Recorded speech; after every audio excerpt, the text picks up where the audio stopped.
하나님 말씀 보셨습니다. 하나님 말씀 베드로전서 2장 9절 말씀 보셨습니다. 하나님 말씀은 베드로전서 2장 9절 말씀, 신약성경 제성경으로는 379페이지입니다. 신약성경 379페이지 베드로전서 2장 9절 말씀 찾으셨으면 제가 봉독하겠습니다.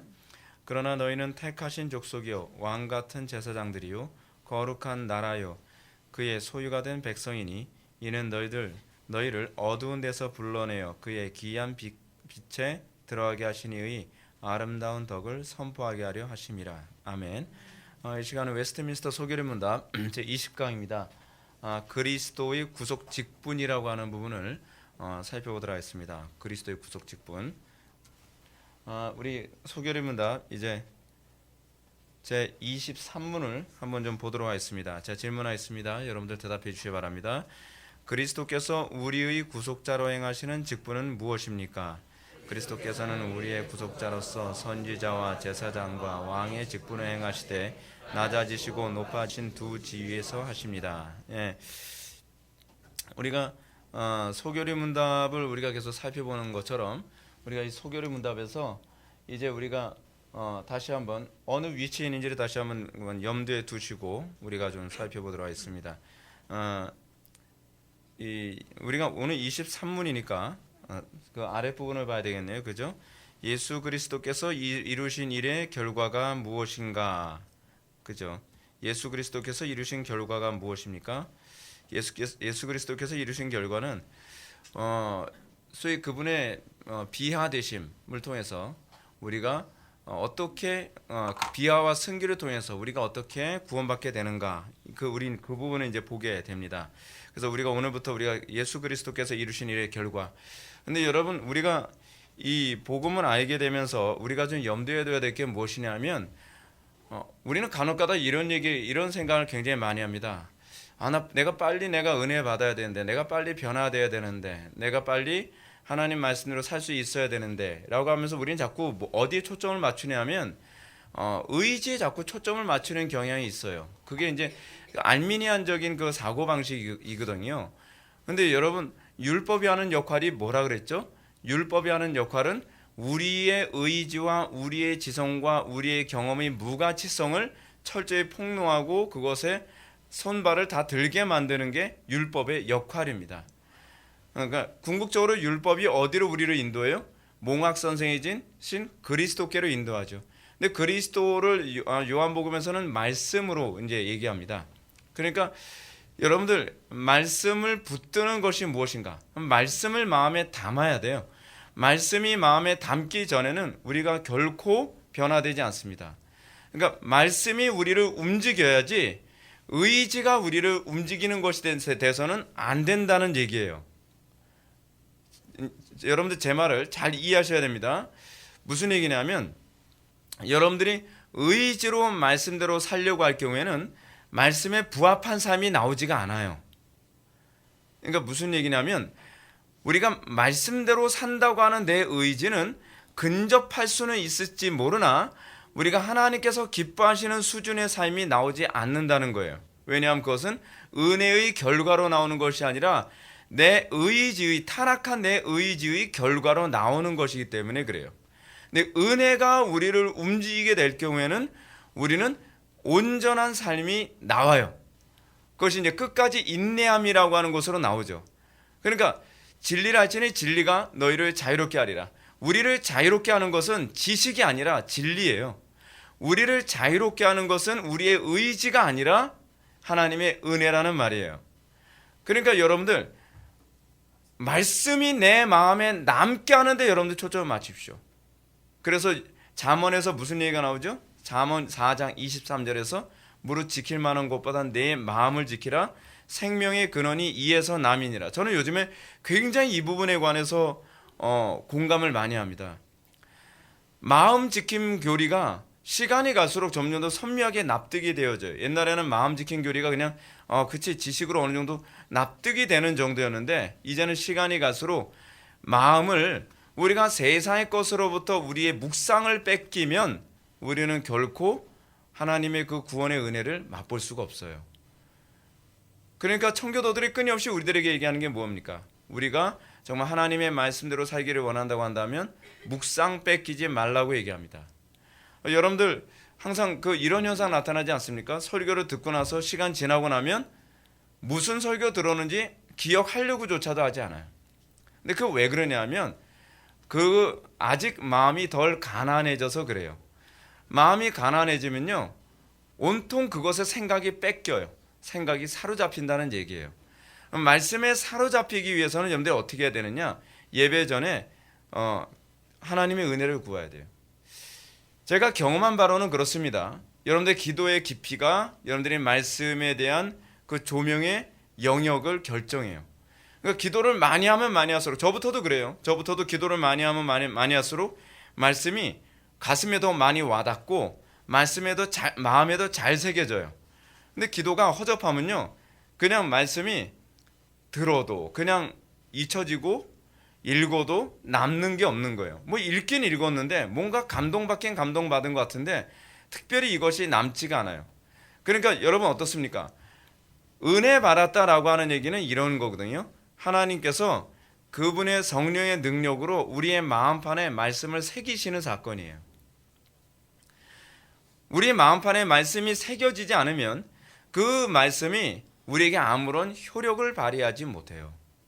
궁극적으로 그 말씀에 붙잡힌 바 된, 말씀에 사로잡힌 바 된다는 말이 무슨 말인지 납득이 된 사람들이 비로소 복음이 그런 거야 라고 하는 걸 비로소 알죠. 말씀에 사로잡힌 바가 되지 않고 말씀을 지식으로만 아는 사람에게는 능력이 없습니다. 그러니까 여러분 어떻게 해야 우리가 말씀에 사로잡힐까요? 사모해야 돼요. 기대해야 돼요. 근데 그럼 기대하고 사모하는 거 또 내 마음대로 안 되죠. 그럼 기대하고 사모하는 게 어떻게 됩니까? 다시 또 제가 말씀드린 거죠. 기도를 그래서 하라는 거예요. 기도하지 않으면 마음이 점점 강팍해져요. 마음이 점점 굳어진단 말이에요. 굳어진다는 얘기가 무슨 얘기예요? 말씀이 잘 안 새겨진다는 얘기예요. 말씀이 우리 마음에 이렇게 받아들여지지가 않는다는 얘기예요. 그러니까 완전 방탄이 돼버린 거예요. 아무리 강력한 말씀을 들어도 그 말씀이 내가 세상을 이길 힘으로 작용하지 못하는 겁니다. 그러니까 여러분들이 항상 왜 우리의 신하의 선배들이 솔라 스크립투라를 그토록 외쳤는가? 왜 오직 말씀을 그토록 강력하게 외쳤는가? 그 이유는 무엇이냐면 말씀이 우리를 거듭나게 하기 때문에 그래요. 베드로가 얘기하지 않습니까? 너희가 구원받은 것이 썩어질 씨로 구원받은 것이 아니라 하나님의 살아있는 말씀으로 구원받았다고 얘기하지 않습니까? 하나님의 말씀으로 구원받았다는 얘기는 그 말씀이 우리의 마음에 새겨져서 구원받은 거예요. 여러분들 매번 예배 시간에 설교를 들으면서 좋은 설교 들었다로 끝나면 절대로 안 돼요. 여러분들이 설교를 들으면서 그 말씀이 나를 사로잡는 역사가 나타나야 돼요. 핍박과 고난과 어려움이 있어도 그 생명의 말씀이 여기 있었건데 내가 어디로 가오리까라고 하는 그런 태도를 견지할 수 있어야 되는 거죠. 말씀이 생명처럼 여겨져야 돼요. 말씀이. 그래야 그 말씀대로 사라져요.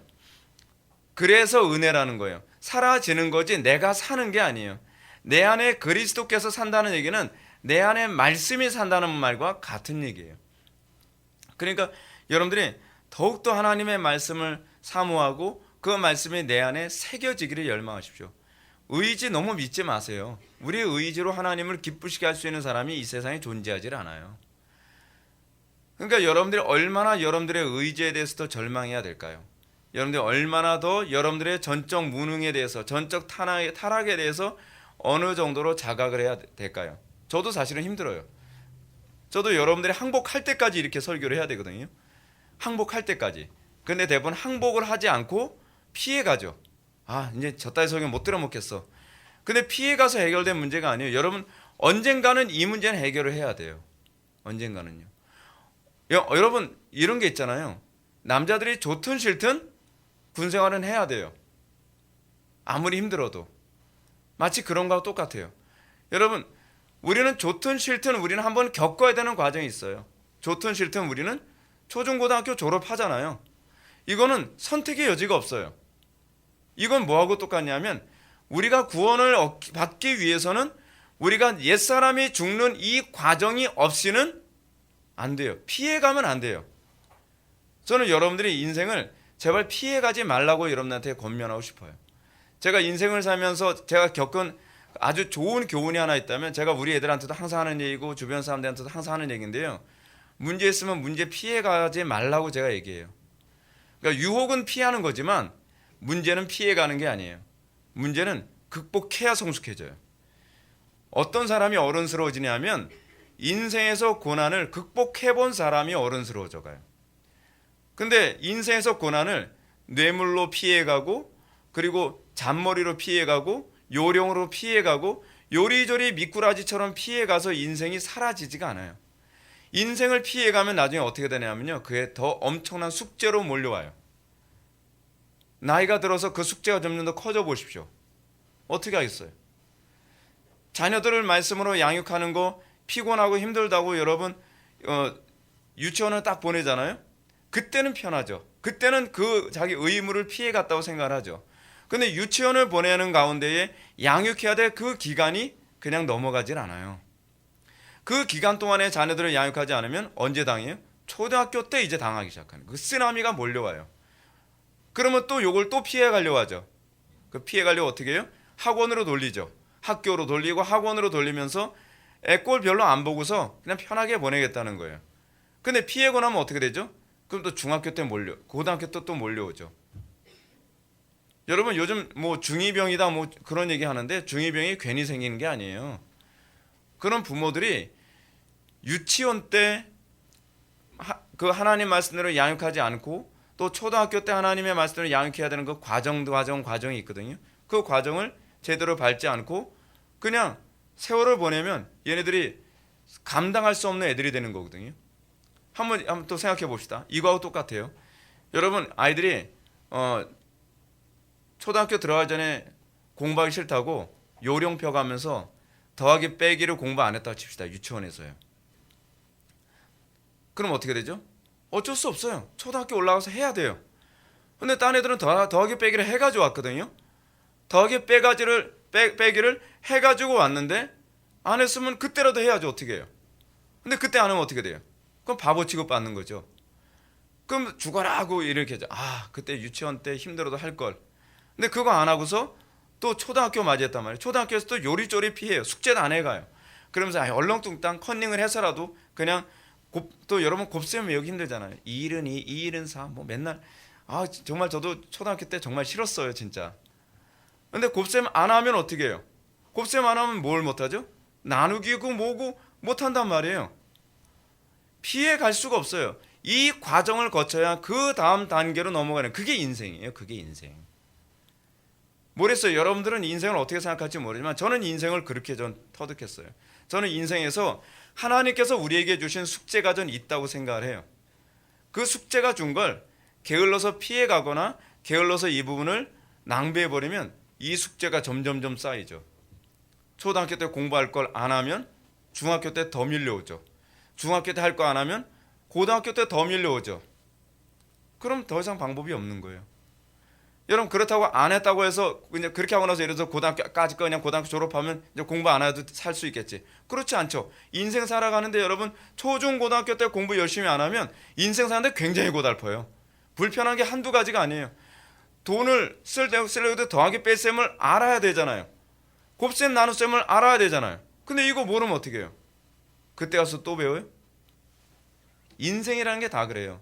인생이라는 건 그때 자기에게 주어진 걸 정면으로 우리가 받아들이는 법을 배워야 돼요. 제가 이런 게 있어요. 여러분들 아무리 사랑해도요, 사랑하는 사람은 때가 되면 세상 떠나요. 근데 그거는 피할 수가 없는 거죠. 부모님도 아무리 사랑하지만 때가 되면 세상 떠나요. 근데 그거를 받아들이는 법을 배워야죠. 근데 우리가 그걸 받아들이는 법을 배우지 않으면 어떻게 해요? 항상 아쉬운 마음만 가지고 살아가요. 그 어리석은 인생을 살아가는 거죠. 우리에게 주어진 모든 과정 이건 다 과정이에요. 특히 우리가 예수 믿는 것, 우리가 정말 영원한 하나님 나라에 들어가려면 뭐 해야 돼요? 우리는 어쩔 수 없어요. 우리는 거듭나야 돼요. 거듭나지 않고 하나님 나라에 들어가는 법이 없어요. 요즘 상당수의 많은 목사님들이 고통스럽게 거듭나는 과정 없이 하나님 나라에 들어갈 수 있다고 얘기하는 건 임신하지 않고 애를 낳을 수 있다는 것과 똑같은 논리를 얘기하고 있는 거예요. 그건 거짓말이죠. 여러분, 여자들 임신해서 애를 낳는 것 굉장히 힘들지 않나요? 굉장히 고통스럽죠. 근데 그 과정 없이 애를 가질 수 있다고 얘기하는 건 거짓말이죠. 그거는 입양이라는 방법 아니고선 불가능하죠. 그죠? 자, 우리가 오늘 서론 한번 볼까요? 서론. 우리는 지난 시간에 하나님이신 예수 그리스도께서 어떻게 완전한 사람이 될 수 있는 것인지에 대해서 살펴봤어요. 두 번성 1인격 그 교리 우리가 살펴봤습니다. 제가 예고를 한다면 돌아오는 주일날 설교가 교리입니다. 용어 정리. 이 교리가 왜 중요한가? 우리가 이 교리 모르면 우리 신앙의 기본 틀이 안 잡혀요. 교리 없어도 된다라고 하는 사람인데 그게 말도 안 된다는 거 제가 돌아오는 주일날 또 설명해 드릴게요. 이번 과에는 완전한 하나님이시면서 완전한 사람이셨던 예수 그리스도께서 우리의 구속자가 되시기 위해 어떤 직분을 행하셨는지에 대해서 한번 살펴보고자 합니다. 우리가 이제 그리스도의 삼직에 대해서 우리가 살펴봅니다. 오늘은 제가 어떻게 준비하다 보니까 그리스도의 삼직에 관한 얘기만 몇 번 반복을 하게 되는데 한번 좀 봅시다. 한번요. 여러분들 보고 있는 것처럼 구분하게 되면 선지자직, 제사장직, 이제 왕직 이 세 개. 여러분들 하도 많이 들어서 이제는 우리 교인들은 왕, 제사장, 선지자직 아주 지긋지긋하게 많이 들었죠. 그렇죠? 근데 이게 바로 하나님의 형상의 기본 폼이에요. 지금 개혁파 신학에서는요. 하나님의 형상을 어떤 인성이라든지 도덕성 거기서 보지 않고 하나님의 형상을 가장 명확한 개념으로 봤을 때 이거라고 봐요. 이거. 그러니까 여러분 왕, 제사장, 선지자직은 사실은 성자의 이미지가 아니라 첫 아담의 이미지예요. 그렇죠? 첫 아담은 선지자면서 왕이면서 제사장이었죠. 그렇죠? 근데 본래 인간이 그래서 지식이 있었고요. 선지자직이 뭐예요? 지식이죠. 어떤 지식이죠? 하나님에 대한 지식이죠. 하나님에 대한 지식. 그 제사장은 어떻게 하죠? 그 제사장직은 이 거룩함을 가지고 있죠. 그리고 왕은 뭐예요? 의를 가지고 있죠. 의. 이 의는 옳을 의이면서 사실은 뭐예요? 의지할 때 쓰는 그 의지의 개념으로 같이 봐야 될 것 같아요. 본래 인간은 어떻습니까? 자기가 아는 것대로 거룩하게 살아갔죠. 근데 여러분 여기서 거룩이라는 개념이 뭐를 의미한다 했죠? 이 거룩이라는 개념이요? 단순히 separate, 이렇게 분리되어졌다는 그런 개념보다는 뭐예요? 하나님께 헌신되어졌다라는 개념이죠. 하나님께 헌신되었다는. 하나님께 헌신된 삶이 바로 이게 거룩이에요. 이게 거룩. 우리는 거룩하게 되면 어떻게 해요? 목사님들이 거룩하게 되면 항상 성경책 옆에 끼고 천천히 걸어가는 걸 거룩이라고 생각을 하는. 근데 그게 아니에요. 점잖게 얘기해요. 할렐루야. 뭐 이런 이걸 거룩이라고 생각. 그게 거룩이 아니죠. 거룩에 관해서 제가 용어 정리 제가 말씀드렸던 것처럼 거룩이 사람에게 사용될 때는 뭐예요? 하나님께 헌신되어진 것. 재물에게 사용될 때는 그 거룩이라는 용어가 어떤 의미를 가지고 있다 그랬죠? 그것은 흠이 없는 그런 재물이라는 그런 의미를 가지고 있죠. 초기, 그러니까 아담과 하와가 타락하기 이전에 본래 인간은 그런 지식이 있었고 하나님에 대한 지식이 선명했고 그리고 하나님께 헌신적이었으며 그리고 그 의로움이 있었어요. 의로움이. 근데 현재 인간은 어떻게 돼버렸어요? 무지예요. 하나님에 대해서 아는 바가 없어요. 하나님을 왜곡되게 이해해요. 하나님에 대한 왜곡으로 말미암아 나타나는 현상이 뭐예요? 우상 숭배죠. 오늘날 이 전 세계 교회에서 나타나는 가장 심각한 문제는 무엇이냐면 하나님에 대한 무지예요. 무지. 근데 이 무지라고 하는 말을 단순히 데이터적 무지가 아닙니다. 데이터적 무지. 여러분 요즘처럼 그 복음에 대한 교리를 많이 알고 있는 그 좋은 책이 많이 나온 때가 어디 있어요? 그렇다고 해서 한국 교회가 뭐 개혁되거나 그러지도 않잖아요. 그죠? 근데 이 무지라고 하는 것은 뭐냐면 하나님과의 관계적 무지예요. 인격적으로 전혀 교통이 안 일어나고 있는 거예요. 하나님과 인격적 교통이 전혀 안 일어나고 있는 그걸 이제 뭐라 그래? 단절이라고 하죠. 단절. 여러분 부부관계에서 서로 단절되면 어떤 현상이 나타나요? 서로에 대해서 전혀 관계가 딱 막혀버리니까 자동적으로 삶 자체가 어떻게 해요? 사악해지죠. 추악해지는 거예요. 서로에게 상처만 주는 관계가 되잖아요. 그죠? 그래서 제사장직이 안 나오죠. 하나님께 대한 헌신. 여러분 보십시오. 하나님과 관계가 좀 어떻게 해요? 하나님을 마음을 다하고 뜻을 다하고 목숨을 다하고 힘을 다하고 지혜를 다해서 사랑하게 되겠죠. 그 사랑은 어떻게 나와요? 제사장적 삶으로 나오겠죠. 여러분 부부관계에서 여러분 서로 사랑하게 되면 어떤 현상이 나타납니까? 해달라고 안 해도 알아서 해주잖아요. 필요한 거 알아서 제공해주고, 그렇죠? 근데 관계가 단절되면 어떤 현상이 나타나요? 뭐 필요한지 알아도 안 해요. 뭐 필요한지 알아도. 이게 인간이 하나님과의 관계에서의 무지예요. 하나님을 알지도 못하고 알려고도 하지 않아요. 이것이 인간의 가장 심각한 문제죠. 그래서 교회에서 어떤 설교해야 사람들이 좋아해요? 원래 강단이라고 하는 것에 대해서 제가 말씀드렸죠. 강단이 존재하는 이유가 무엇입니까? 하나님을 알려주는 거예요. 그리고 하나님과 화해하라고 그거 외치는 게 강단의 역할이에요. 근데 사람들이 제일 싫어하죠. 하나님이 어떤 분이야? 라고 하는 얘기가 나오면 여러분들 자동적으로 어떻게 들리죠? 정죄로 들리죠. 그렇죠? 하나님은 거룩한 분이야 라고 얘기했을 때 여러분들이 거룩하지 못한 것 때문에 기분이 확 나빠지죠. 하나님은 거짓말을 싫어하시는 분이시라는 걸 얘기하게 되면 여러분들이 거짓말하는 거에 대해서 찔리죠. 왜냐하면 설교자는 이런 것도 거짓말이야, 이런 것도 거짓말이야 라고 거짓말에 대해서 속속들이 얘기했을 때 난 거짓말이라고 생각하지 않았던 영역도 거짓말이고 난 사기라고 생각하지 않았던 것도 사기라고 생각을 하면서 어떻게 해요? 막 찔리죠. 근데 그게 강단에서 하는 일이에요. 강단에서 하나님이 어떤 분이신지 얘기하는 거죠. 강단에서 하는 또 중요한 역할이 뭡니까? 하나님께 대한 이 경건이 무엇인지, 하나님께 대한 경외가 무엇인지를 얘기하는데 그 얘기 제일 싫어해요, 사람들이. 그러니까 하나님에 대한 무지가 팽배해져 있죠. 하나님과 관계가 안 좋을 수밖에 없어요. 그러니까 자동적으로 어떻습니까? 하나님과 관계 안 좋으니까 사악하죠. 추악할 수밖에 없어요. 그러면 그런 사람들에게 내려지는 형벌은 뭐예요? 유죄죠. 왜냐하면 불의하니까. 그렇죠? 불의할 수밖에 없어요. 그러면 여러분 이스라엘에는 어떤 현상이 나타나나요? 본래 아담과 하와는 타락하기 전에 이 선지자직 제사장직 왕직이 한 사람에게 다 있었죠. 그러니까 아담은 왕이면서 동시에 제사장이면서 동시에 선지자였던 그런 상태였죠. 근데 이 아담과 하와가 타락한 이후에 인간에게서 하나님의 형상이 훼손돼 버렸어요. 없어진 것이 아니라 훼손됐어요. 훼손됐다는 얘기가 무슨 얘기냐면 변질됐다는 얘기예요. 그러니까 선지자직은 있는데 그 선지자직이 어떤 현상이 나타나냐면 거짓 선지자예요. 그렇죠? 제사장직은 있는데 하나님께 대한 제사장이 아니라 우상에 대한 제사장의 삶을 살아요.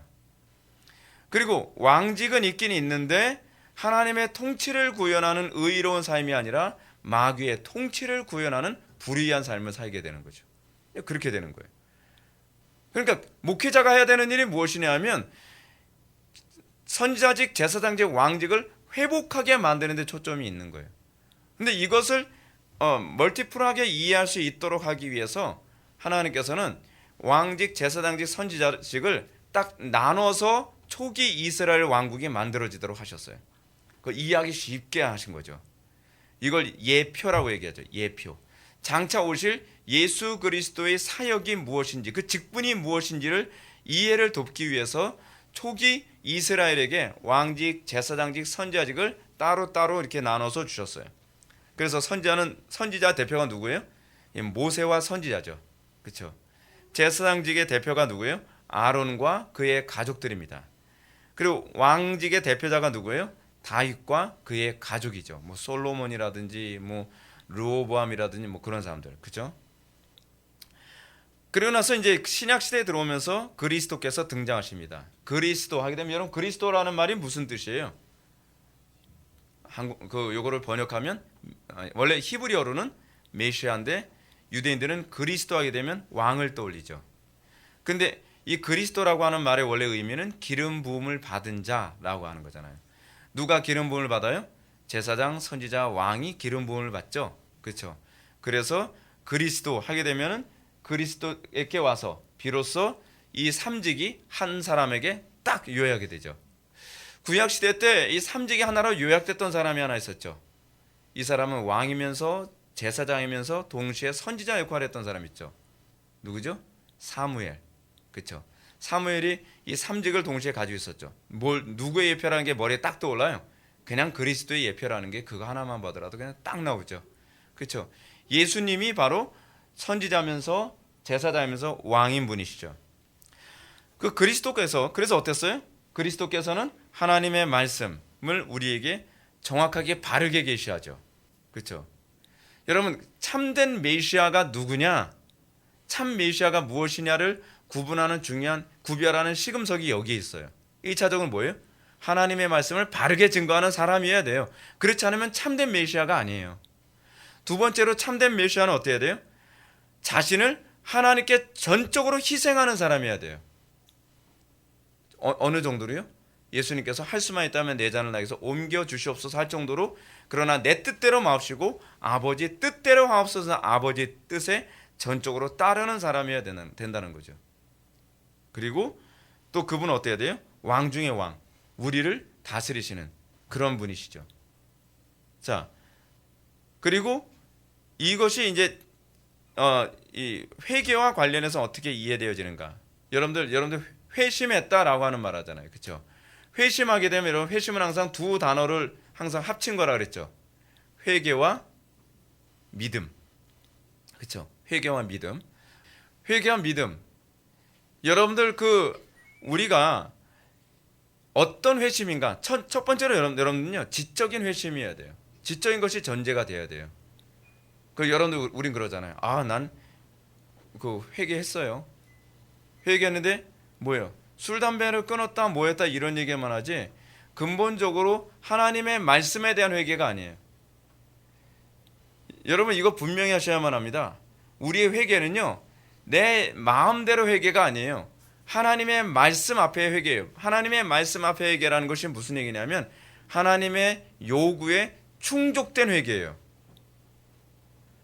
그러니까 우리는 회개를 어떻게 합니까? 마치 부자 청년처럼요.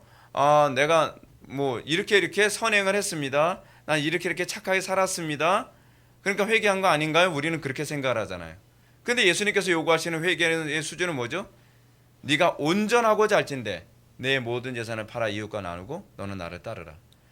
자기 의의를 만족시키는 회개가 아니에요. 우리는 간혹가다 이런 얘기를 하죠. 저 사람 예수 믿고 많이 달라졌어.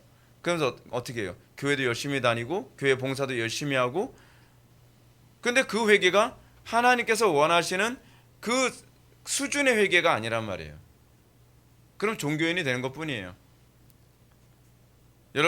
여러분들이 항상 조심해야 되는 게 뭐냐면 이 회개가 내 자기 만족인지 그렇지 않으면 하나님께서 만족하는 수준인지를 여러분들 잘 보셔야 돼요. 많은 사람들이 은혜 받았다라고 하는 걸 자기 만족적 수준에서의 이 회개를 가지고 얘기하는 경향이 있어요. 그런 사람들은 대부분 율법주의자들이 돼요. 왜냐하면 자기 만족이니까. 근데 하나님 만족이라고 하는 수준에 딱 가게 되면 항상 부족하다는 생각을 하죠. 그죠? 그리고 회개와 관련해서 우리의 제사장직은 어때요? 정적이죠. 온전히 그리스도만을 필요로 하는 것. 여러분 어떻습니까? 여러분 인생 살아가면서 이전보다 더 그리스도를 필요로 하고 이전보다 더 그리스도를 사랑하게 됩니까? 제가 찬송가 가사에서 세월 지나갈수록 의지할 것뿐이세 아무 일을 많아도 예수 의지합니다. 그 가사가 나이가 들수록 점점 더 많이 느껴져요. 저에게 맡겨진 것이 점점 중압감이 느껴지고 제가 해야 할 일은 많은데 저는 점점 노쇠해져 가고 저는 하나님의 일을 하는데 점점 역량이 부족하다는 걸 느껴가면서 나이가 들어갈수록 그리스도가 덜 필요한 것이 아니라 그리스도가 더 필요하다는 걸 되게 많이 느껴요. 요즘에는 제가 20대, 30대 때, 40대 때보다 더 이 부분에 대한 인식이 점점 더 선명해요. 그리스도 없이 살 수가 없구나. 그리스도 없이 아무것도 할 수 없구나. 나는 무능하구나. 나는 악하구나 라고 하는 것이 점점 더 선명해지죠. 근데 그것이 내가 의식하려고 해서가 아니라 성령의 조명하심이 점점 선명해져 가요. 저는 여러분들에게 이런 은혜가 항상 더욱더 가득하게 정말 바랍니다. 그래서 여러분들의 마음이 점점 더 그리스도를 필요로 하는 그 열망 가운데 들어가요. 그리고 지정의, 우리 회개는 어떻게? 지정의의 회개죠. 의지 뭐예요? 우리가 자유를 영접함. 적극적으로 우리가 그 뜻대로 살아가길 바라는 것. 그렇죠? 여러분의 회개는 억지로 회개하는 게 아닙니다. 여러분들 회개는 어떻게 해요? 자발적인 회개해야 돼요. 억압적이라거나 그렇지 않으면 의무적인 것이 아니에요. 그래서 여러분들이 억압적이지 않고 의무적이지 않은 회개가 일어나려면 어떻게 해요? 방법은 그거밖에 없어요. 말씀이 여러분들을 사로잡아야 돼요. 말씀이 여러분들을 사로잡아서 여러분들이 그 말씀에 붙들린 바 되어 그 말씀의 불이 하나님의 말씀대로 살지 않고서는 견딜 수 없게 만들어야 돼요. 그래서 제가 여러분한테 서론에 그 말씀 드린 거예요. 의지 사용하지 마세요. 의지를 사용하는 것이 아니라 이제는 믿음을 사용하는 법을 배워야 돼요. 그리고 여러분들에게 나오는 의지는 변화된 의지여야 돼요. 그래서 제가 여러분한테 호소하는 건 여러분들의 믿음에 호소하는 것이지 여러분들의 의지에 호소하는 게 아니에요. 믿음을 가지면 그렇게 살게 되어 있어요. 이걸 모르면 꼭 그 요즘에 나오는 얘기처럼 칭의만 얘기하게 되면 도덕성이 안 나온다라고 하는 이상한 얘기가 자꾸 나오는 거예요. 아니에요. 우리에게 믿음이 들어가면 도덕성은 그 믿음이 우리를 살게 만들어요. 왜냐하면 그 믿음이 우리를 그리스도와 연합시키니까. 그렇죠? 그 여러분들이 제 말을 알아듣고 여러분들이 저한테 와서 제가 요즘 그 말이 정말 납득이 돼요. 좀 그 소리 많이 들었으면 좋겠어요. 네. 왜냐하면 예수 믿는 게요. 힘들다고 한다면 내 힘으로 믿는다고 한다면 불가능한 게 예수 믿는 거고요. 예수 믿는다는 게 그리스도의 은혜로 산다고 한다면 어떤 면에서는 제일 쉬운 게 예수 믿는 거예요. 왜냐하면 은혜로 살아가는 거니까요. 그래서 참 교회의 기준이 무엇인가? 참 교회의 기준이 뭐예요? 하나님의 말씀의 신실한 전파가 일어나는 것이 참 교회죠. 그래서 참 교회의 기준, 저는 이거를 절대로 포기하지 않으려고 싸우다 보니까 좀 고난이 좀 많긴 많은데 참 교회의 기준은 이겁니다. 바른 말씀의 선포, 올바른 성례의 집행, 그리고 올바른 정당한 권징의 시행이죠. 그거예요. 그거. 참 교회의 기준은 이거예요. 우리는 참 교회의 기준이 뭐죠? 교인이 몇 명인데 그건가요? 그렇지 않으면은 어느 교단인데 이건가요? 참 교회의 기준은 그것이 규정하지 않아요. 참 교회를 규정하는 것은 바른 말씀이 선포되는 거여야 돼요. 요즘 교인들은 어때요? 바른 말씀이냐 아니냐는 별로 중요하지 않죠. 이제 간혹 가다가 어떤 교회가 정말 잘못된 교회다라고 해야 되면 사람들이 이런 얘기합니다. 교리가 잘못됐다고 얘기하는 거지 그분의 인격이 잘못됐다고 얘기하는 거 아니거든요. 근데 그분이 신학적으로 위험한 얘기를 했기 때문에 그렇게 얘기하면 안 됩니다. 그 교회가 이러이러하기 때문에 잘못됐습니다라고 하게 되면 이런 얘기합니다. 우리나라 사람들은 참 합리적이지 않죠. 논리적이지 않습니다. 이렇게 목사님, 그 목사님이 인격적으로 얼마나 훌륭한지 아세요? 아니 인격 가지고 물고 늘어지자는 게 아니잖아요. 그분이 인격 훌륭하다는 거 부정 안 해요. 그런데 지금 참 교회의 기준을 만드는 목회자는 인격 분명히 훌륭해야죠. 근데 인격 이전에 뭐가 참교의 기준이에요? 여긴 목회자의 인격에 관해서는 언급하고 있지 않아요. 바른 말씀이 선포되느냐고 하는 문제예요. 여러분 교회 안에서요 인격적으로 훌륭했던 이단들 굉장히 많았습니다. 대표적인 사람 누구죠? 펠라기우스예요. 펠라기우스가 얼마나 인격적으로 훌륭했으면 이 사람은 인간은 원죄가 없이 태어난 것 같다고 생각한 거예요. 왜냐하면 나는 너무 도덕적으로 잘 살아지거든요.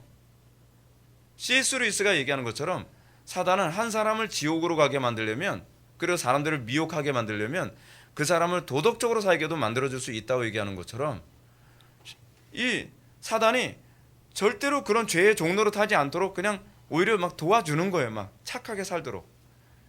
그러니까 어떻게 해요? 많은 사람들이 그 사람의 도덕성에 미혹되죠. 지금 실제로 제가 상당수의 많은 잘못된 교리를 가르치는 분들 중에서 인격적으로 훌륭한 분들 상당히 많습니다. 제가 실명 거론하게 되면 이게 좀 불편해질 것 같아서 제가 실명은 거론하지 않지만 정말 한국교회에서 좀 존경받는다고 하는 분들 중에서 인격적으로 훌륭하지만 신학적으로는 위험한 사람들 많아요. 근데 우리는 하나님을 사랑하지 않고 사람을 사랑하니까 그 목회자를 사랑하니까 목회자 사랑해줘요. 사랑하지 말라는 얘기 아니에요. 근데 하나님을 사랑하는 게 우선순위죠.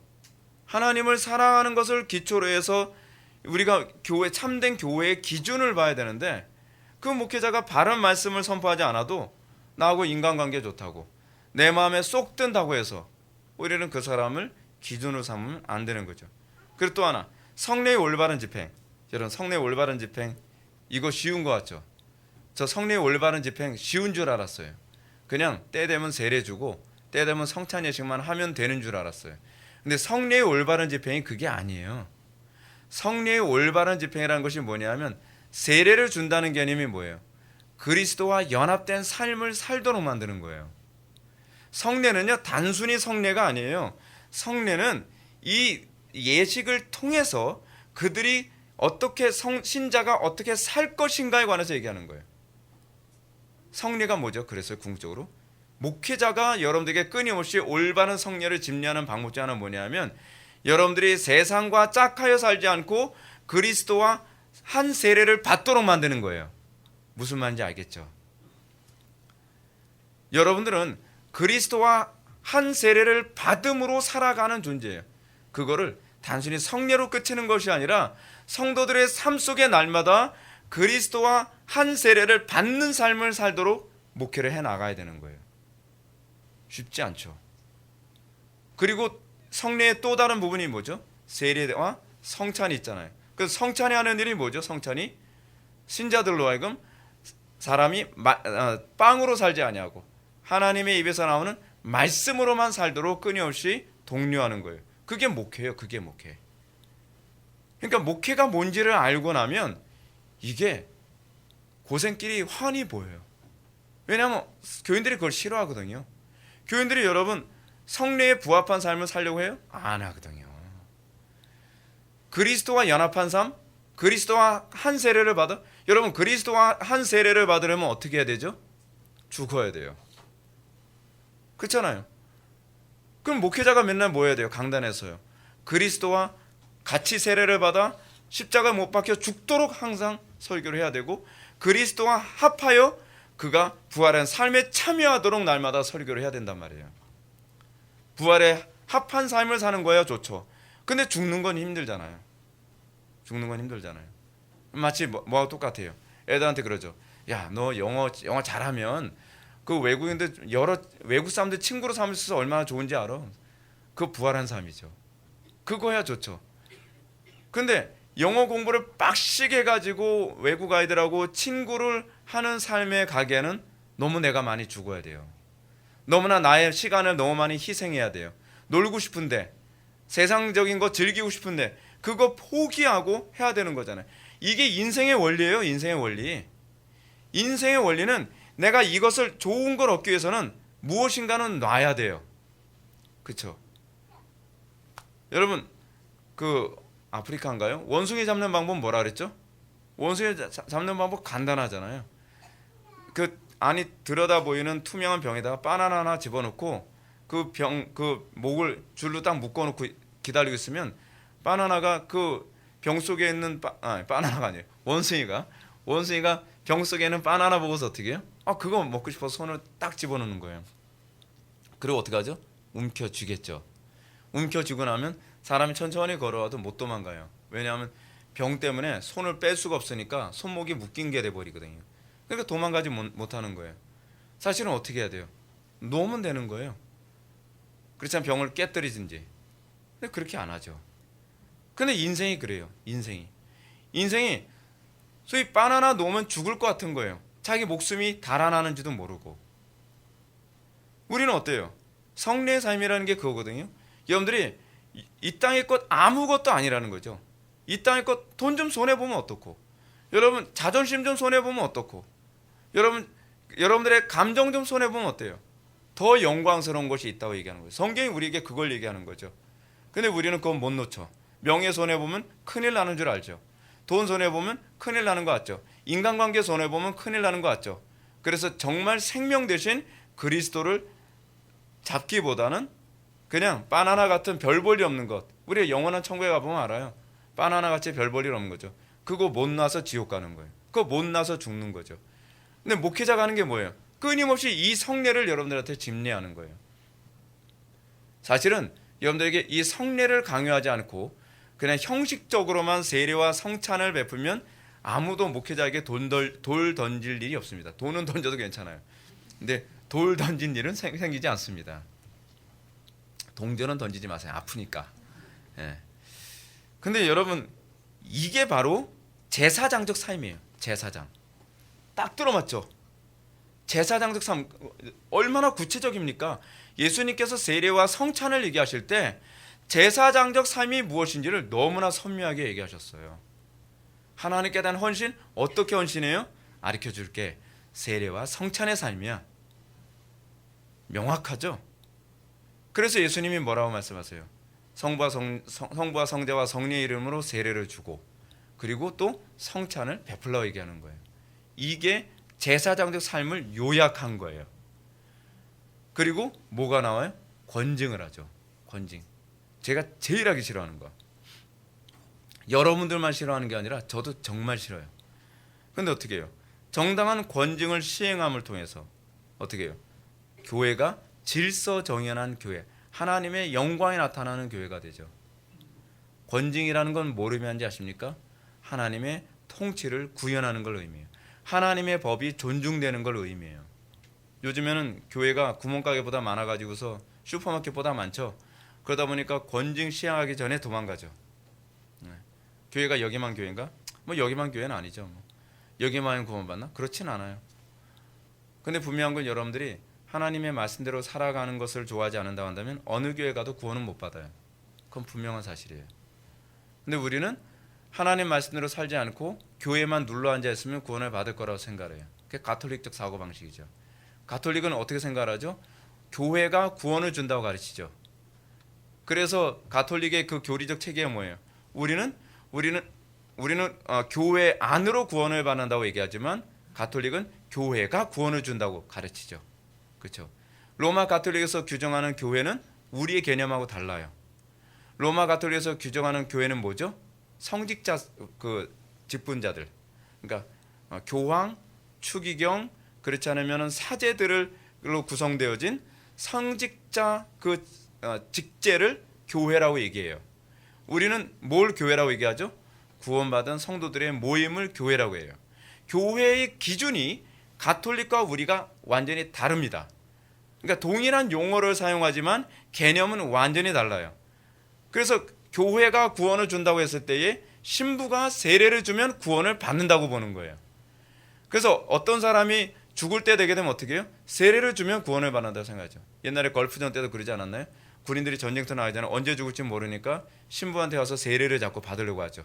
그렇죠? 왜요? 세례 받으면 구원은 따다는 당상이라고 생각하니까 그런 거예요. 그러면 세례 받았으니까 총 맞아 죽어도 난 천국은 가겠지. 사기 당한 거죠. 죽고 나서 깨닫게 되죠. 아, 나 사기 당했구나. 자, 그리스도의 삼직과 구속의 관계를 한번 볼까요? 자, 하나님께서 인간을 창조하실 때 인간을 자기의 형상대로 창조하셨습니다. 하나님의 형상으로서 중요한 요소는 참 지식과 거룩과 의의를 소유하는 것입니다. 그래서 최초의 아담은 선지자요 제사장이요 왕이었다고 할 수 있죠. 그렇죠? 네. 자, 일일이 설명 안 할게요. 그러나 아담이 범죄로 말미암아 인간에게 참 지식과 거룩과 의의는 상실되고 말았습니다. 그러므로 구속자이신 예수님은 참 지식과 거룩과 의의를 소유한 마지막 아담에 대해서 우리를 회복시켜야 하죠. 예. 그래서 첫 아담이 삼직을 왜곡시키고 훼손했기 때문에 이제 마지막 아담이신 예수 그리스도께서 오셔서 우리를 예수 그리스도로 말미암아 다시 태어난 교회를 통해 어떻게 해요? 삼직이 다시 회복되도록 만드는 거죠. 그래서 여러분 구원받은 사람이 무엇인가를 규정하는 쉬운 방법이 뭐예요? 그 사람에게 삼직이 회복되는가를 보면 되죠. 자, 그러면 구약의 구속의 삼직분 뭘까요? 이게 이 삼직분이 사실은 구약의 구속과 관련되어 있는 삼직분이에요. 그래서 여러분 이 삼직분 중에서 하나의 직분이라도 타락하면 구속이 안 일어나요. 무슨 얘기냐면 여러분들에게 있어서 이 직분의 세 가지 요소가 선명하게 나타나야 돼요. 여러분 이 세 가지 요소가 선명하게 나타나지 않다고 한다면 이는 하나님의 형상이 회복된 게 아니에요. 왜냐하면 이 세 가지 요소는 유기적이거든요. 유기적이에요. 이스라엘에 있어서 왕은 하나님의 통치 대리자 역할을 했죠. 시편 2편은 이걸 잘 말해줍니다. 그러므로 하나님의 뜻에 합당하게 이스라엘을 통치하고 다스리는 왕은 이스라엘의 평강과 형통을 이끌었습니다. 제가 앞부분에서 제가 너무나 설명을 많이 했기 때문에 그냥 읽고 제가 간단히 설명하고 넘어갈게요. 그러나 하나님의 뜻을 거역하고 자기 임의로 다스리는 왕이 이스라엘을 통치할 때 이스라엘은 심각한 위기에 직면했죠. 그렇죠? 선지자가 잘했는데 선지자는 괜찮고 제사장도 괜찮은데 왕이 통치를 제대로 안 하면 어떤 현상이 나타나죠? 나라가 폭삭망해요. 왜냐하면 그 왕이 무슨 짓 하죠? 선지자 다 죽여버리죠. 선한 선지자가 있으면 뭐예요? 올바른 선지자가 있으면 뭐예요? 자기 말에 달콤한 얘기만 해주는 선지자는, 거짓 선지자들은 살려주고 참된 선지자들은 바른 선지 예언을 한다고 다 죽여버리니까요. 그러니까 왕이 잘못 쓰면 나라가 망하는 거예요. 그러면 또 다른 직분 볼까요? 선지자. 선지자는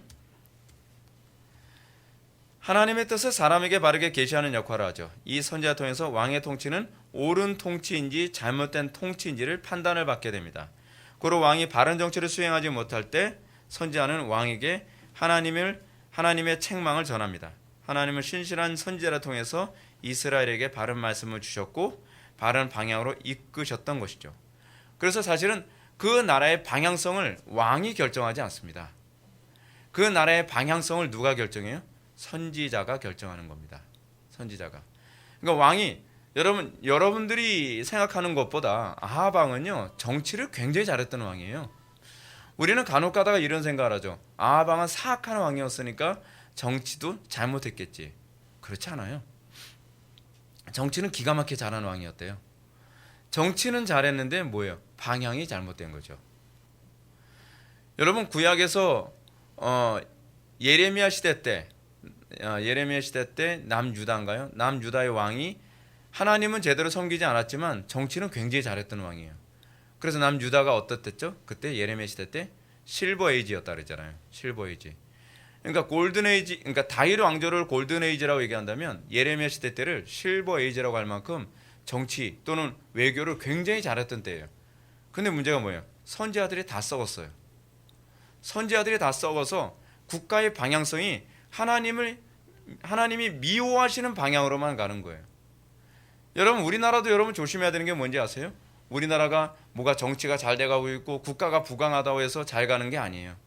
그 국가가 바른 방향으로 가고 있느냐는 사실은 바른 그 메시지, 강단 선포가 국가의 방향을 결정해요.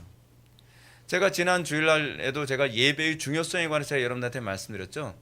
여러분 예배 실패하면요, 여러분들 지금 잘 사는 것 같죠? 한순간에 폭삭망합니다. 우리나라가 지금 전반적으로 그 케이스예요. 우리나라가 지금 80년대 들어와서 90년대 그리고 2000년대 들어오면서 한국교회가 무지하게 썩었거든요. 우상숭배가 극심했고요. 근데 국가가 워낙 부유하고 잘 살고 뭐 무역도 맨날 수지고 뭐 그러니까 사람들이 어떻게 해요? 득의한 줄 알고 있죠. 근데 하나님께서 보시면 어떻게 해요? 예레미야 시대 때 같죠. 회개 안 하면 너희들 다 죽어. 그러면서 여러분 그 누구예요? 김영삼 대통령 당시에 하나님께서 수도 없이 경고하셨잖아요. 삼풍백화점 무너졌죠. 성수대교 무너졌죠. 그리고 또 대구 지하철 대참사 일어나서 엄청 많은 사람이 불에 타 죽었죠. 하나님께서 계속 경고하는데, 그래서 나온 유행어가 있잖아요. 우째 이런 일이. 우째 이런 일이 누가 한 말일까요? 누가 만든 유행일까요? 김영삼 대통령이에요. 너무 사건 사고가 많이 일어나니까 우째 이런 일이 이게 일종의 유행어가 됐어요. 근데 깨닫지 못해요. 근데 강단에서는 계속 뭐라고 얘기하는지 아세요? 예수 믿고 복 받고, 예수 믿고 성공하고, 예수 믿고 좋은 대학 가고, 예수 믿고 뭐 어떻게 되고, 병 고침 받고, 할렐루야, 맨날 그렇게 한 거예요. 그렇게 하면 안 돼요. 교회에서 뭘 얘기했어요? 하나님께로 돌아가자. 방향을 하나님께로 향하게 했어야 됐어요. 근데 그렇게 안 했단 말이에요. 결국 이 지경 된 거죠. 나라가 지금 이따가 우리 기도할 때 그런 말씀 드리겠지만 지금 우리나라 굉장히 심각한 상황입니다, 여러분. 이 사람들이 얼마나 어리석은지, 여러분, 유혈 사태가 일어나야 그제서야 나라가 잘못됐구나라고 생각하는 건 바보입니다. 하나의 증상만 보고서도 알아야 되잖아요. 여러분, 제일 그 위험한 사태를 제일 감각을 못하는 존재가 인간이라 그러죠.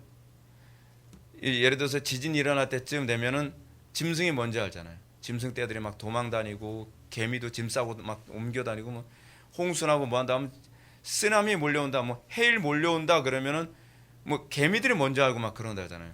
제일 무감각한 게 사람이에요. 사람은 어느 정도 돼야지 비로소 반응을 하냐? 눈으로 보일 때예요.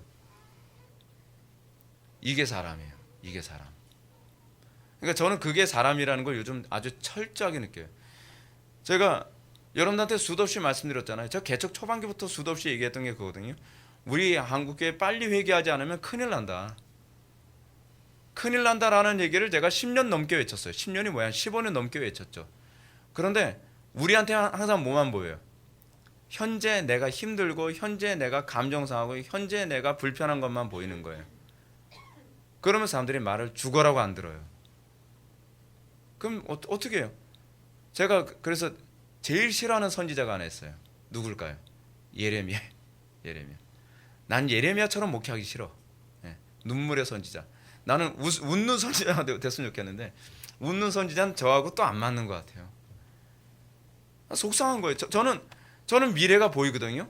이 상태로 가면 어떻게 될지 뻔히 보이는데, 소위 존 버넨의 철로역정에서처럼 잠자는 사람 흔들어 깨워줬더니 그 단순 시간 뭐라 얘기해요? 나는 위험이 안 보여.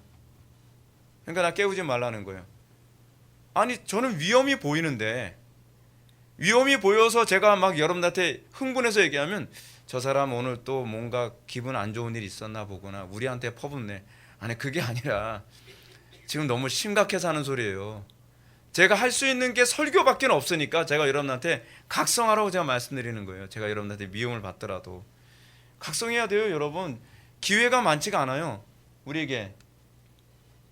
자, 그럼 제사당제 한번 볼까요? 제사당제. 왕이나 선지자는 삶의 영역에 깊은 관계에 있다면, 제사장은 하나님께 예배하는, 다시 한번 하나님과 화해하는 종교행위에 더 깊은 관계를 맺고 있었죠. 여기서 제사장의 역할은 왕직과 선지자직과 아울러 이스라엘 구원의 절대적인 역할을 했습니다. 왜냐하면 제사장은 이스라엘의 죄 문제를 하나님 앞에서 해결하는 역할을 했기 때문에 그래요. 근데 문제가 뭐예요? 여러분, 더 심각한 문제 사실 여기서부터 출발합니다. 제사장이 좀 굉장히 마음씨 좋은 제사장이에요. 그래서 눈먼 거, 병든 거, 저는 거 가져와도 그냥 그래, 받아줘요. 어떤 사람은, 이 사람은 사실은 이 소를 바칠 사람인데 인색해가지고 양이나 염소 바치고 있는데도 뻔히 알면서도 그래, 뭐 그래도 할 만큼 한 거지. 싫은 소리 하기 싫다는 거예요.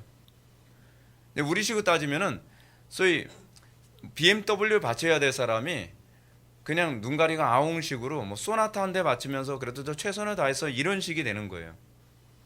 그럼 여러분, 사실은 제사장이 뭐 해야 돼요? 여러분 잘 봐요. 왕직, 제사장직, 선지자직에 공통점이 있어요.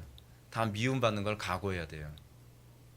왕도요, 성경대로 나라를 다스리려면 국민들한테 미움받는 거 각오하고서 개혁을 해 나가야 되거든요. 또 선지자는 안 그래요? 선지자는 똑같잖아요. 선지자는 특히 왕한테 미움받을 각오하고서 할 소리 다 해야 돼요. 제사장은 어떨까요? 국민들이, 백성들이 뭐 재물이라 가져왔는데 깐깐하게 안 돼요. 제대로 가져오세요. 보니까 흠이 많네. 안 돼요. 이게 눈먼 거네. 안 돼요. 그런 사람들이 그 제사장 좋아했겠어요? 싫어했겠어요? 당연히 싫어했겠죠. 그리고 별소에 다 하겠죠. 더 좋은 거 달라는 거지, 나쁜 자식, 뭐 이런 식으로요. 근데 했어야 돼요. 근데 흥미로운 게 뭐냐면, 제사장이 그렇게 안 하면 겉으로는 별 볼 일 없는 것 같은데 하나님과 관계가 영적으로 막히잖아요. 영적으로 막히면 이게 뭐로 나타나냐면, 이상한 왕이 자꾸 세워져요. 그리고 선지자를 자꾸 죽여요. 참된 선지자를. 문제가 어디서부터 출발한 거예요? 사실은요, 제사에서 출발한 거예요. 예배에서 출발하는 거예요. 예배에서. 예배가 잘못되니까 이상한 왕이 자꾸 쓰고. 그러니까 여러분 이게 제 얘기가 아니라 이사야서라든지 여러분 그런 데 보세요. 그리고 또 말라기에서도 보세요.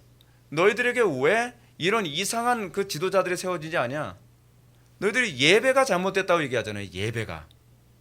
예배가 잘못됐는데 여전히 예배를 눈먼 것 병든 것 저는 것으로 예배하면서도 그 사람들은 뭐라 하냐면 왕 똑바로 된 제대로 된 눈깔 제대로 박히는 왕 좀 세워달라 그러는 거예요.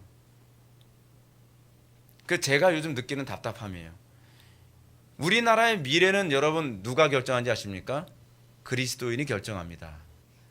그리스도인들이 어떻게 예배를 하느냐를 통해서 하나님께서 지도자를 어떤 사람을 세울 것인가가 여기서 결정되는 거예요. 여기서. 근데 오늘날 한국교회 상당수 교회를 보세요. 하나님께서 정말 누군가 성전의 문을 닫을 자가 있었으면 좋겠다는 그런 예배만 계속해요. 저는 제가 사역 쉬고 있을 때 다른 교회에서 예배할 때 되면요, 뭐 화가 나서 벌떡 일어나고 싶어요. 막. 아니 어떻게 저걸 예배라고 하지? 예배 시간에 뭐 말도 안 되는 막 월십이라고 해가지고서 뭐 막 광란에 춤을 추질 않나? 강단에서 설교라고 하는 게 맨날 헌금이나 강요하고 코미디나 하고. 그게 한국 교회가 지금 그 실정이란 말이에요. 저는 하는 모습 딱 보면 우리나라의 미래가 걱정스러운 거예요.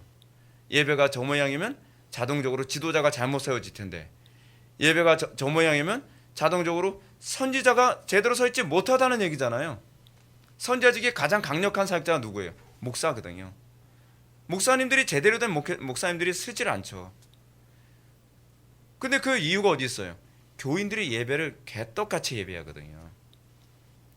바르게 예배하라고 얘기하면 다 주랭랑을 쳐버려요.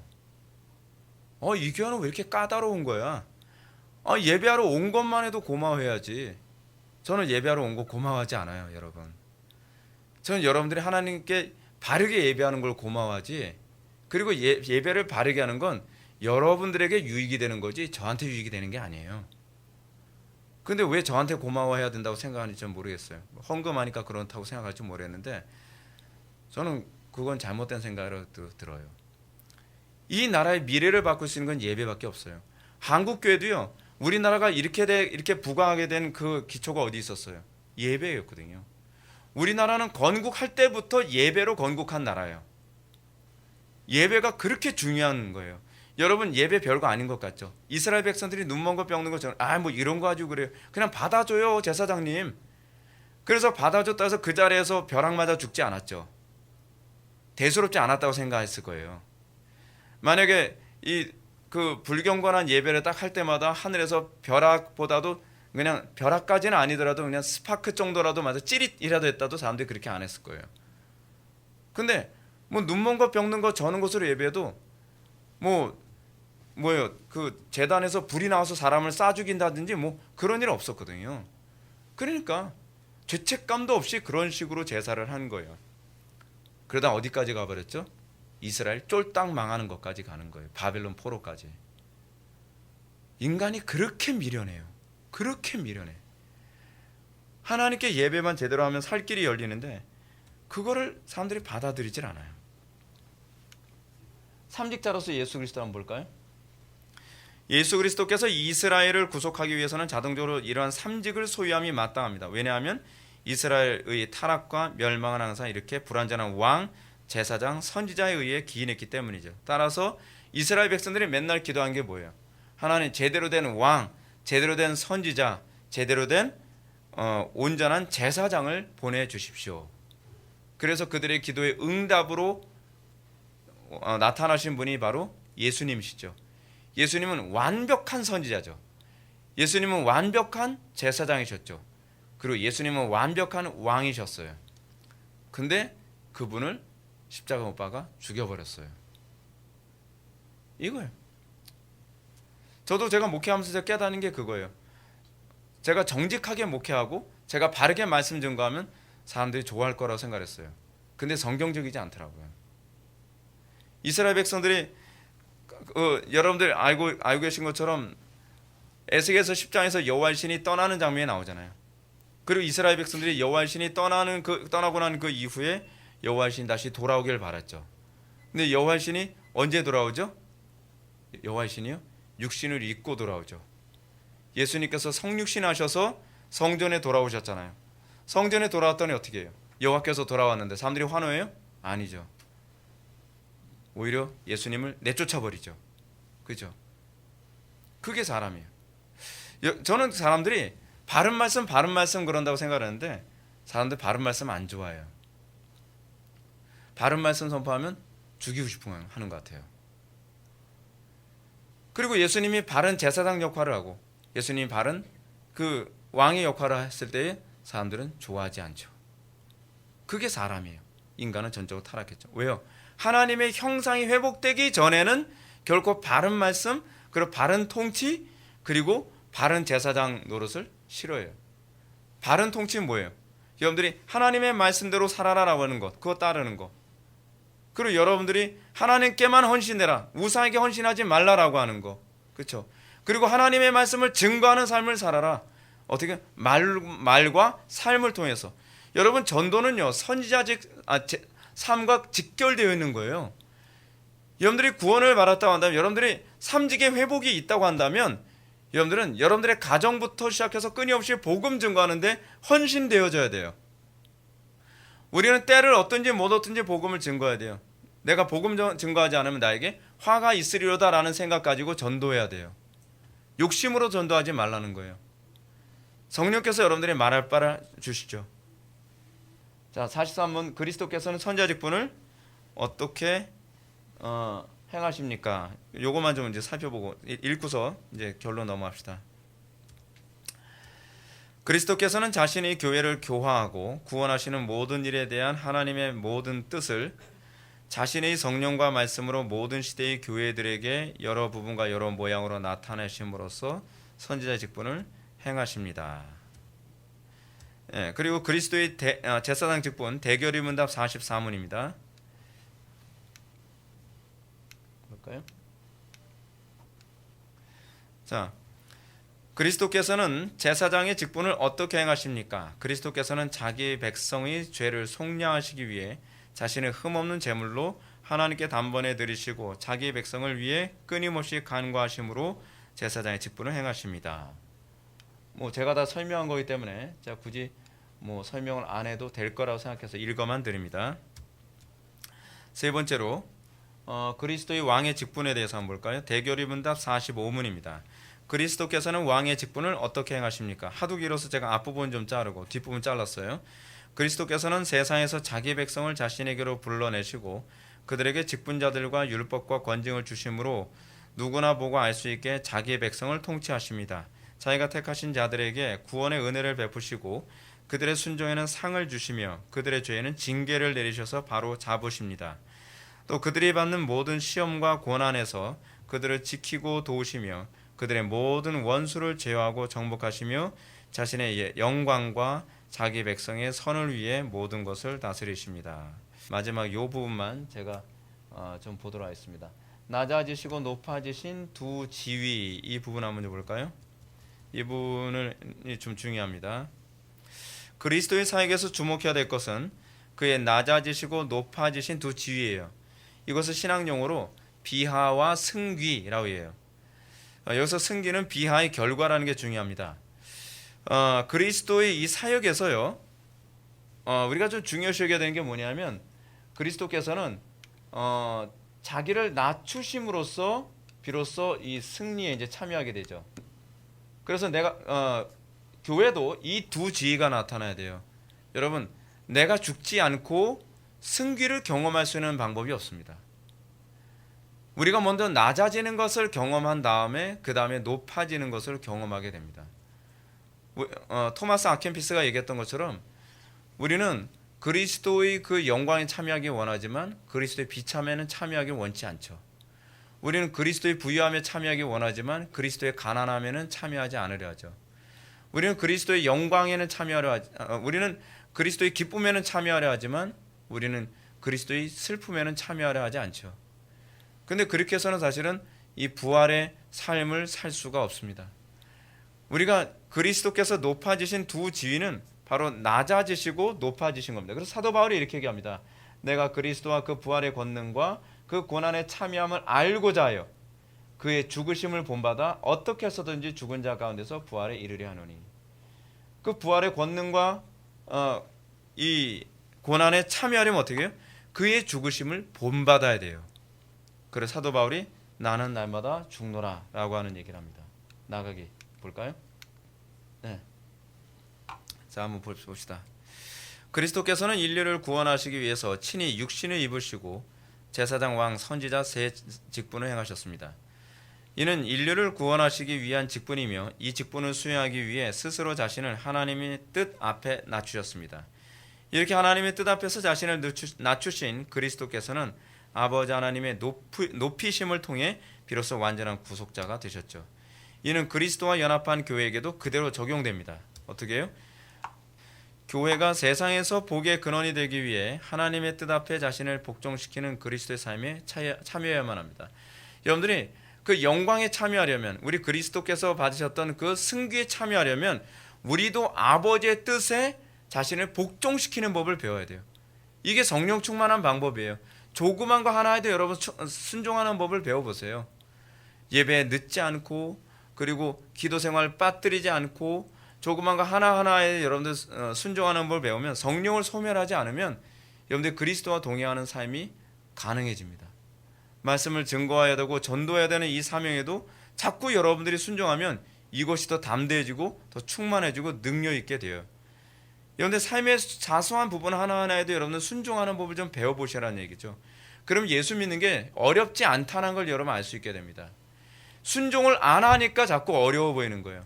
마치 여러분 이걸 뭐하고 똑같은지 아세요? 자전거를 타려고 시도도 안 해본 사람들은 자전거 타보라 그러면 나 못타. 근데 자전거 타면서 몇 번 넘어지기도 하고 몇 번 해보면 어떻게 해요? 생각보다 쉽네? 그렇게 되죠.